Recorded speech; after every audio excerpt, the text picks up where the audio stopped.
Sir, sorry sir. Yes మరి ఇక director సాబ్, మారుతి సాబ్ ప్లీజ్. Thank you.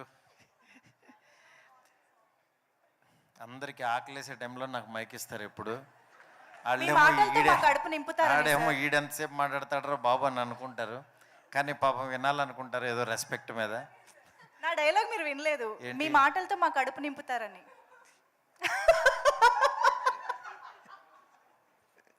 వేసా మంజుష. Sir please. ఎనివే చాలా హ్యాపీగా ఉందండి. ఈ సినిమా భలే ఉన్నాడే. ఒక 1.5 ఇయర్ నుంచి వీళ్ళు ట్రావెల్ అవుతున్నారు. దీంతో చాలా ఎమోషనల్ జర్నీ ఉంది. అందుకే ఒకళ్ళు ఏడుస్తున్నారు, ఒకళ్ళు అంటే వాళ్ళకి నిజంగా ఈ సినిమా ఎప్పుడు రిలీజ్ అవుద్దా అనే దీంట్లో వర్క్ చేశారు. ఈ సినిమాతో ఒక కొత్త టీము నిజంగా స్క్రీన్ మీదకి రావడం చాలా హ్యాపీగా ఉంది. అందులో శివసాయి ఒక డైరెక్టర్గా, అలాగే హీరోయిన్ మనీషా, కిరణ్ గారు ప్రొడ్యూసర్గా ఒక కొత్త టీం పరిచయం అవుతున్నారు. డెఫినెట్గా ఈ సినిమా డిసప్పాయింట్ చేయదు. ఎందుకంటే ఎప్పుడో ఒక ర్యాండమ్గా వచ్చిన ఒక థాట్ తనకి చెప్తే తన స్టైల్లోకి తను మార్చుకుని రాసుకుని ఈ సినిమా తీశాడు. శివసాయి నిజంగా చాలా, ఎందుకంటే చాలా పెక్యులర్ మనిషి. తనకి నచ్చిన పని, తనకి దేని మీద అయితే కమాండ్ ఉంటుందో దాన్నే నమ్మి తీస్తాడు. నిజంగా ఇలాంటి ఒక కాన్సెప్ట్ని ఫ్యామిలీ అందరూ చూసే విధంగా దీన్ని మలిచాడు. ఈ సినిమాని ఫస్ట్ ఆదిత్య మ్యూజిక్ వాళ్ళు వచ్చి మా మీద నమ్మకంతో ఈ సినిమా తీసుకున్నారు. నిరంజన్ గారు, ఆదిత్య మ్యూజిక్. సార్ మీరు నేను మాట్లాడేటప్పుడు చూడండి సార్, మళ్ళీ తర్వాత మెసేజ్ పెడతారు ఏంటి థ్యాంక్స్ చెప్పలేదని. అది దాని తర్వాత అట్లాగే మన ఈటీవీ నితిన్ గారు ఈ కథ విన్న తర్వాత, ఎందుకంటే శివసాయి గురించి వాళ్ళకి తెలుసు, ఓటీటీలో తను మంచి కమాండ్ ఉన్న డైరెక్టర్ అని. తను స్క్రీన్ మీదకి ఎలా తీసుకొస్తాడు అనుకుంటే నిజంగా చాలా కష్టపడి తీసుకొచ్చాడు.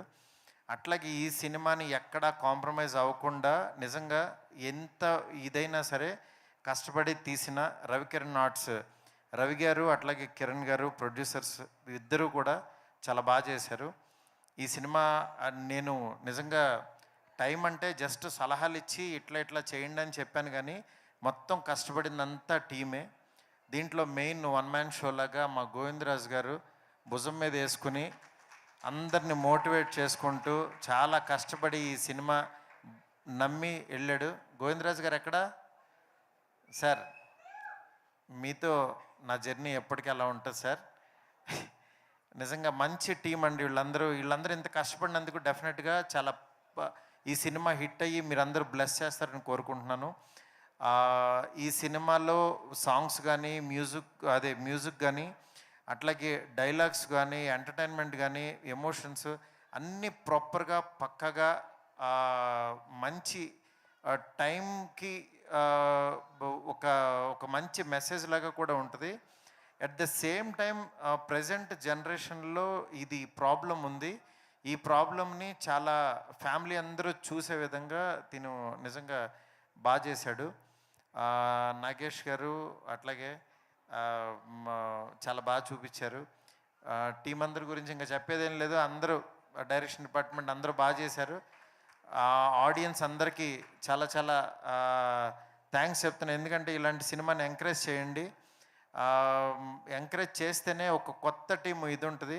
ఎందుకంటే నాలంటోడు ఎవడో ఒకళ్ళు యాక్చువల్గా ఇలాంటి టీంని కొంచెం ముందుకు పంపిస్తూ ఉంటే డెఫినెట్గా మీరు నేను ఈ రోజులలో ఎలా వచ్చానో అట్లా ఈ టీం కూడా రావాలని చెప్పి మనస్ఫూర్తిగా కోరుకుంటున్నాను. ఇక్కడికి వచ్చిన నా ఫ్రెండ్స్ అందరూ, స్వామి గారు కానీ, అట్లా సుబ్బు గారు, విజయ్ గారు, ప్రొడ్యూసర్ విజయ్ గారు, ఇట్లా ప్రవీణ్, పేరున ప్రతి ఒక్కరికి చాలా చాలా థ్యాంక్స్. ఈ సినిమా ఇంకా చూడండి, రేపు ప్రీమియర్ పెడుతున్నారు. ఉందా? ఓకే, ఉందంట. నాకు కూడా చెప్పలేదు, ఎందుకంటే నేను చాలా షూటింగ్లో చాలా బిజీగా ఉన్నాను. అందుకని యాక్చువల్గా వీళ్ళే చేస్తున్నారు. రేపు ప్రీమియర్స్ ఉంటే అట్లాగే ఎల్లుండ సినిమా రిలీజ్ అవుతుంది 13th. ఫ్యామిలీస్తో వెళ్ళి చూడండి.